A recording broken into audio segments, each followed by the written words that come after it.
সেনাবাহিনী ছাত্র জনতার ওপর গুলি বর্ষণ করবে না। ৩ আগস্ট সেনাবাহিনী প্রধান ওয়াকারুজ্জামান একথা জানিয়ে দেওয়ার পরই মূলত সাবেক প্রধানমন্ত্রী শেখ হাসিনার রাজত্বের বিদায় ঘণ্টা বেজে যায়। এর আগে বৈষম্য বিরোধী ছাত্র আন্দোলনে ছাত্রদের নিয়ন্ত্রণে আনতে দেশব্যাপী সেনাবাহিনী মোতায়েন ছিল।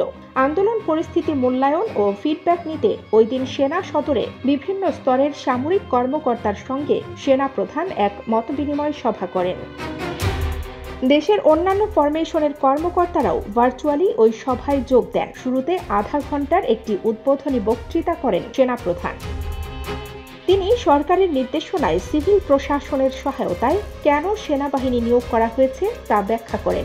সভায় তিনি একথাও বলেন, আমাদের দেশে ১৯৭০ সালের পর এমন গণবিক্ষোভ আর কখনো হয়নি, তাই আমাদের এই পরিস্থিতি ধৈর্যের সঙ্গে মোকাবিলা করতে হবে।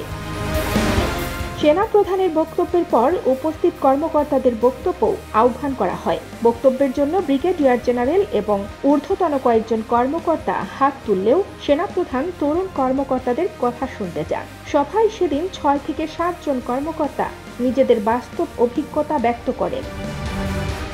রাজশাহীর একজন নারী সেনা কর্মকর্তা বাংলায় আবেগপূর্ণ ভাষায় বলেন, দেশের সব মাকে মৃত্যু স্পর্শ করেছে এবং সব মা কাঁদছেন। তিনি মীর মুগ্ধর প্রতিবেশী ছিলেন, যে মুগ্ধ ঢাকার উত্তরায় ছাত্র মিছিলে পানি বিতরণ করতে গিয়ে প্রাণ বিসর্জন দেন।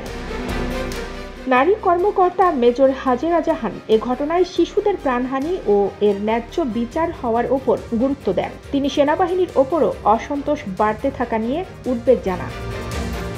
সেনাপ্রধান তার মনোভাবের সঙ্গে একমত হন। ঢাকার মোহাম্মদপুরে একটি গুলির ঘটনা সামাজিক যোগাযোগ মাধ্যমে ভাইরাল হয়েছিল। ওই ঘটনার সঙ্গে সংশ্লিষ্ট একজন ক্যাপ্টেন বর্ণনা করেন, সেদিন কিভাবে কর্তব্যরত সেনা সদস্যদের জনতা ঘিরে ধরেছিল এবং তিনি পরিবার ও বন্ধুদের কাছ থেকে সমালোচিত হয়েছিলেন।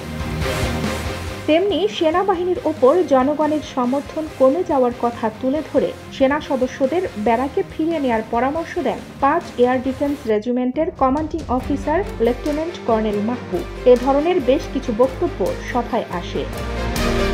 সেনাপ্রধান কর্মকর্তাদের বক্তব্য শোনার পর সিদ্ধান্ত দেন যে কোনো উস্কানিতেও সেনাবাহিনী ছাত্র জনতার ওপর গুলিবর্ষণ করবে না, শিক্ষার্থীদের মিছিলকে প্রতিহত কিংবা বাধা দেবে না। মিছিল চলাকালে সেনা সদস্যরা বরং সরে গিয়ে তাদের জায়গা করে দেবে। সেনাপ্রধান সভার এ সিদ্ধান্ত প্রধানমন্ত্রীর সঙ্গে দেখা করে জানিয়ে দেন। এ সিদ্ধান্তে শেখ হাসিনা সেনাবাহিনীর ওপর ক্ষুব্ধ হন। ৪ আগস্ট রাওয়া ক্লাবে অনুষ্ঠিত সেনাবাহিনীর অবসরপ্রাপ্ত কর্মকর্তাদের বৈঠকটিও ছিল একটি গুরুত্বপূর্ণ ঘটনা।